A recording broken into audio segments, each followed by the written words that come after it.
Hey, welcome to the Big Me Kickoff. I am your host, Kevin Noon. It is Friday night by the time I get this posted. I'm in a hotel room in New York City right now. I am in town for the Heisman ceremony. Had the chance today to talk to CJ Stroud, Aiden Hutchinson, Bryce Young. No Kenny Pickett at this point. He's receiving another award at this point, won't get into town until Saturday. So a lot of stuff going on with the Buckeyes right now, but we don't get to talk about the Heisman a whole lot. So this whole show is going to be about the Heisman and what's going on. It's going to be a quick one, not going to belabor the point. Have some sound from the day, give you kind of my thoughts on the Heisman.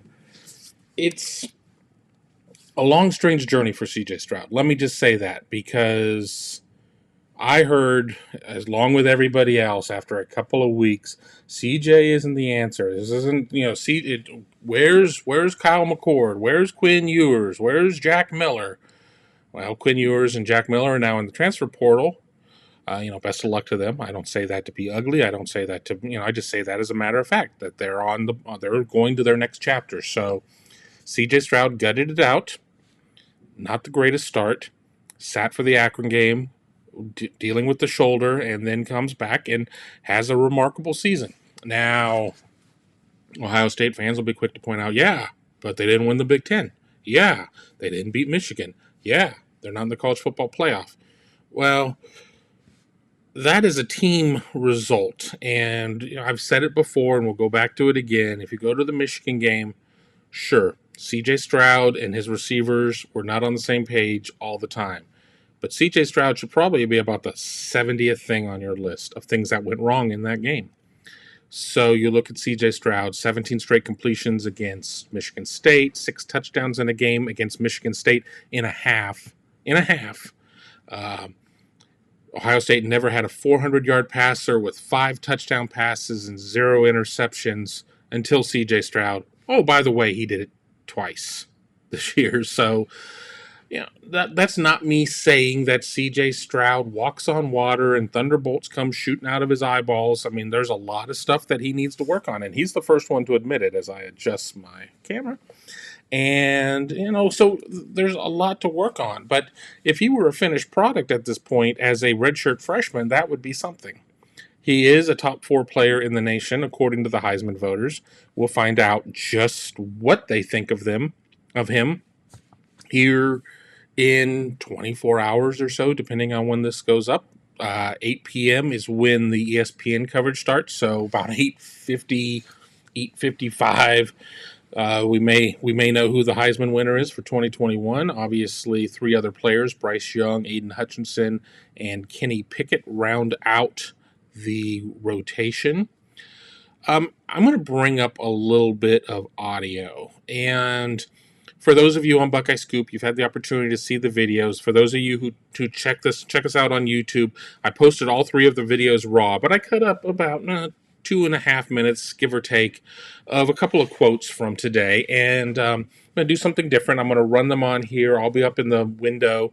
We'll stop after each of them, talk about them a little bit, and kind of go from there. So trying something new. Why not? We're out of town. Hotel rules. So let's go for it. So let me do this and bear with me. It would be a dream come true, man. I definitely been dreaming about this since I've been a little kid, and I would definitely uh, just be honored to have it. You know what I mean? So I think not only just have it, but I feel like if I were to get it, I earned it. You know what I mean? So it was definitely not easy for me to get here, and I had to scratch and crawl just to be up here. So I'm really not only just proud of myself, but proud of like my family sticking around, my teammates and things like that. Yeah. So that was C.J. Stroud talking about what it would mean to win the Heisman, because obviously that's what it all comes down to. What does it mean to win the Heisman Trophy? What are you going to take from that?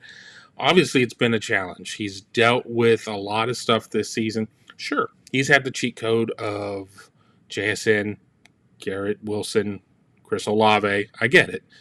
But as he said, and it's not on a quote that I used here, when I asked him about what do you say when people say, well, you just have too much talent around you. You just, it's not fair. You have too much talent. And he went through it and he said, well, that's part of college football. You're going to have talent around you. And if I'm not doing my job, they're not going to look good, which is absolutely true. And I don't think that there are many Buckeye fans that when they heard those quotes about, well, CJ Stroud should be downgraded because he has this all-world receiving core, nobody was buying it. But I wanted to bring it up because I certainly heard it. And this was the first opportunity I've had to really talk to CJ about these types of things. This was not a structured press conference where you get one question and you're done. Uh, of the 13, 14 minutes, I think I probably took up 7 minutes of it myself. So sorry if you were here and you were trying to get questions in, but I was not going to be denied. Here on the other side, I've got Aiden Hutchinson talking about Michigan's run of defensive players being up for the Heisman. The question was, would he be able to be the one that breaks through? So we'll run that here for a couple seconds. It'd be great, Michigan, we kind of got this thing going on with defensive players going to the Heisman, with me, Jabril, Charles Woodson being the recent ones. And, I'm glad to carry on this Michigan tradition of being a Heisman finalist. And, I think I make a strong case. I really have been playing my best in the biggest games, and I think that's important for this award. So, Honestly, so there you go. I certainly have seen a lot of people who have Aiden Hutchinson as the number one pick in the upcoming draft. Whether or not you believe that him or you think Thibodeau out of Oregon or whatever, it ultimately is going to come down to need. Hutchinson certainly has been playing his best ball here at the tail end of the season in the biggest games. Michigan's schedule a little backloaded as well, kind of like Ohio State's. Obviously, they play each other in the final week of the regular season. They had the opportunity to go to the Big Ten championship game, played well against Iowa. I don't think that Hutchinson's going to be the one to break through on the defensive award. That has nothing to do with Hutchinson. That has to do with the perception of the award, that it's kind of a quarterback award. But Kevin, Devonta Smith, well, all right, sometimes there's a variation. But once again, offense. I just don't think that the voters are ready to call it as a defensive award. There were some really solid players. Will Anderson, the player out of Georgia as well. There were 3-4 players right there in that top 10, but I just don't expect it to be Aiden Hutchinson. Here on the other side of this, we talked a little bit about some of the negativity that had been out there about CJ Stroud. I asked him, were you able to block all that out? If you didn't, how do you deal with it? I've heard this answer before, but I felt like I needed to ask it as a bridge to another question. But, here we go. I really didn't see it too much. I was really focused just on getting better as a team, winning football games, and you can't really listen to dudes like that because, people will switch on you like anything. So you got to really focus on God, family, and then, of course, your teammates and coaches. Yeah, J-Mo was huge. So there you go. I'm sorry, I ran a little bit into the next one. It was the answer. It's the answer that we all kind of expected there. I'm not listening to it. I've got to focus on myself. I got to focus on my team. CJ, deeply religious, certainly always throws glory to the man upstairs. So kind of what was expected. But, I ran it. Bryce Young, this is the only quote I have here from Bryce Young. I asked him about Jameson Williams and what it meant to have him on the team and the chemistry there. And I ran with this one. He went 43 seconds on this answer. We've already kind of ran the first second of it. But obviously, Jameson Williams was just a huge piece of the Alabama offense because John Mechie just had an up and down year. He's out now with presumably an ACL injury.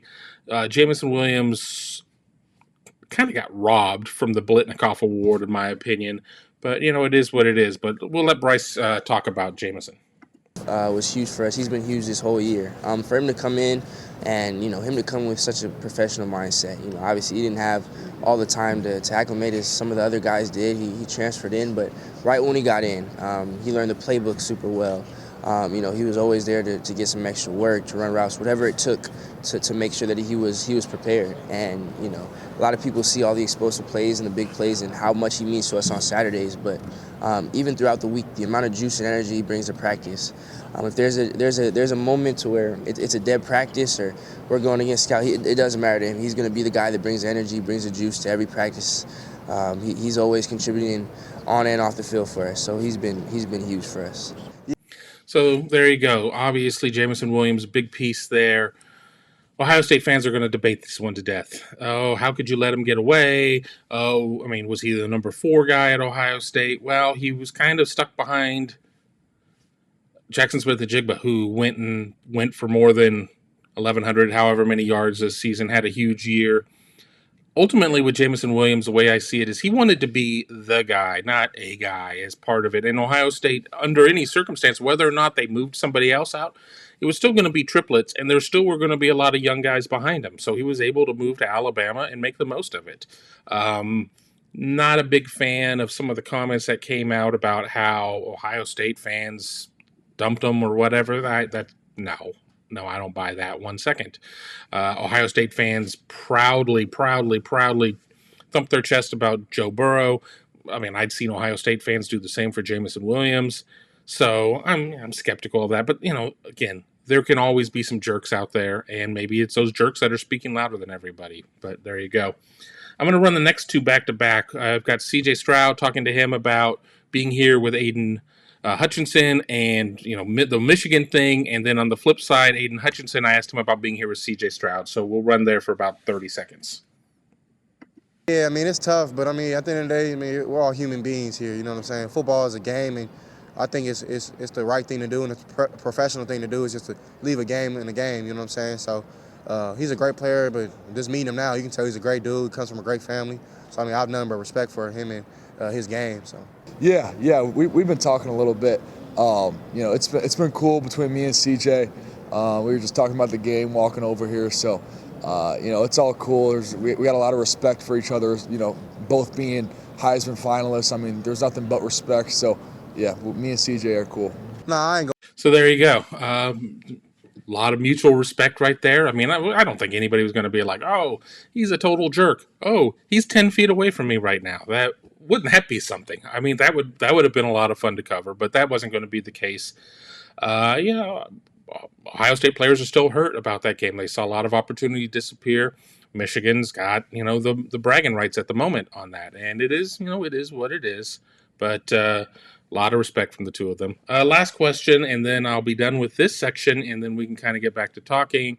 I asked CJ if he had a speech ready, just in case. You never know. He's a thoughtful guy, big planner. Do you have anything ready? I definitely don't want to forget anybody that I should thank, or, of course, all my glory and praise going to God first. So, I mean, at the end of the day, I mean, I would probably write something down. I already have some stuff, but not nothing crazy. I won't hold y'all too long. If I get it, I'm not sure. So there you go. Let me come back out to the one shot. There we go. Hello. Wouldn't want to hold you all too long. Yeah, the press conference with the winner doesn't start till like 10 o'clock. Now it comes down to the question, is it going to be CJ Stroud? There was a moment in time not that long ago where CJ seemed like he was the overwhelming dude, honestly. And then the Auburn game happened for Alabama, and then the Georgia game happened. And while I think that the Georgia game was more of a result of Georgia had this unstoppable defense. Nobody would be able to do anything against them, and Alabama had its way. I didn't look at the game and say, oh well, Bryce Young just made all of these miraculous plays. No, but he just tore them up, and that's going to be difficult. And then there was that 97-yard drive against Auburn. Auburn let Alabama off the mat, but honestly, Auburn could have won that game. We could have still had a case of Alabama going to the SEC championship game. You don't know what their mindset would have been, where everything would have been. But if Bryce Young would have had that type of game, I think people would have forgotten about the Auburn game. But you sit there and you have a couple successes.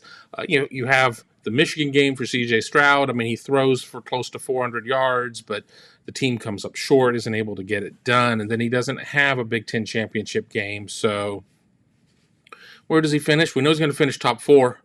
Kenny Pickett won a national award. I think it was the Unitas. Sometimes they split those up. Sometimes they split up the Heisman or the Walter Camp National Player of the Year. I think Hutchinson's a little bit of a wild card. Do people want to sit there and have that defensive player in there? Do they vote him in? I think that it's kind of an in vogue thing to vote for the defensive player. So my predicted finish, and I think I'm being a little optimistic, but whatever. It's my show. I can do whatever the heck I want. I'm going to say Young 1, Stroud 2, Hutchinson 3, Pickett 4. But it wouldn't surprise me to see any of the 2, 3, and 4 flip flopped around, but I don't know. I guess it just really depends. I think that Pittsburgh has an issue of where the ACC was so down this year, and you had two offenses that went out and just kind of lit everybody up with Wake and with Pitt. And Pickett's numbers are fantastic. His numbers are fantastic this year, but who did he play?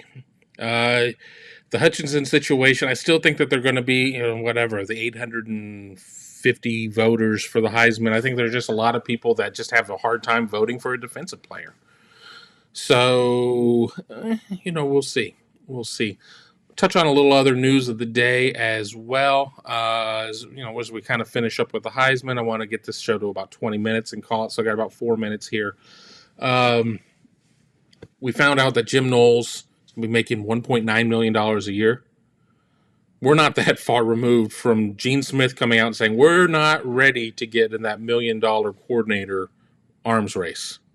My, how times have changed. 1.9, I'm guessing 3-year deal. A lot of people are concerned about this being a Halfley situation. Well, what happens if he comes here for a year and then leaves?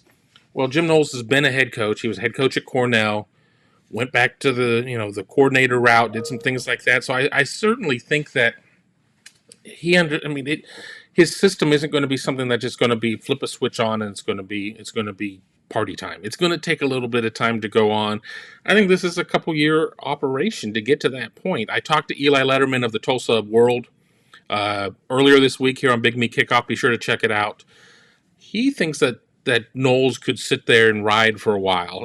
That this is not something that he's viewing as a stepping stone maybe to get back into head coaching, but what happens if he has 2 great years and somebody comes a knocking? I mean, something bigger than Cornell. And I know his alma mater is Cornell, so there's a lot to that. But you never know. But it'll be interesting to see what kind of comes out of that. Also, since we talked, I don't know if the Sonny Styles news had broken at that point. He's reclassifying to 2022. He will sign on Wednesday. I will be at his signing ceremony, barring them locking the door on me. I'll be at a signing ceremony. We'll have a chance to talk to him. Caden Curry's announcing on Tuesday. He won't be able to sign until Wednesday. Mark Givler will be in Indianapolis on Tuesday to talk to Caden Curry from his announcement, so that'll be big. Alex Gleitman will be down in Dallas. A lot of happenings down there as well, so be sure to keep it locked in here for National Signing Day here on the 15th. A lot going on. We'll have it all covered. If you're catching us on YouTube, be sure to subscribe to the channel, hit that bell. All of that helps us out tremendously. Don't miss out on when we produce content. It's not just my content. Tom Orr, Tony Gerdeman do great shows with The Morning Scoop and Buckeye Weekly Podcast. Bill Green and Mark Givler have their shows. Alex Gleitman has his show. Ross Fulton is a frequent guest on a lot of the shows. So don't miss out on any of that. There's so much going on here as we're running up to the Rose Bowl, which is a little bit more than 3 weeks away. So that's pretty crazy that it's almost here. Ohio State started practice on Friday. Obviously, CJ Stroud wasn't there for practice, but he told me that he was given some homework, a lot of film to review, a lot of respect for Utah, all the things you would expect to hear at this point. But, still good to hear that he's focused on all of that. I think it's not like these guys are going to have carte blanche to run around and party into the into the early morning here in the Big Apple. They all still have stuff to do. They all have bowl games to worry about. Unfortunately for Ohio State, its bowl game is not part of the college football playoff, but that Rose Bowl is still going to be fantastic against Utah. So be sure to keep it locked in here for all of that great content as we've got that going. Next week, I'm planning on doing a show prior to National Signing Day, maybe with my final predictions of what it's going to look like, and then I'll have a show at the end of the week with my fallout from National Signing Day. So be sure to follow me here on the Big Me Kickoff. I should be appearing on Saturday on Morning Scoop as well with Tom Orr. We are trying to get that recorded before I go to dinner. But I want to thank you for being part of the Big Me Kickoff. Once again, be sure to subscribe to the channel. Check out all of our shows. It was great talking to you here from New York City. If CJ Stroud pulls off the upset, I may jump back in for another show on Saturday. We will see. But until then, have a wonderful weekend. I'll talk to you very soon.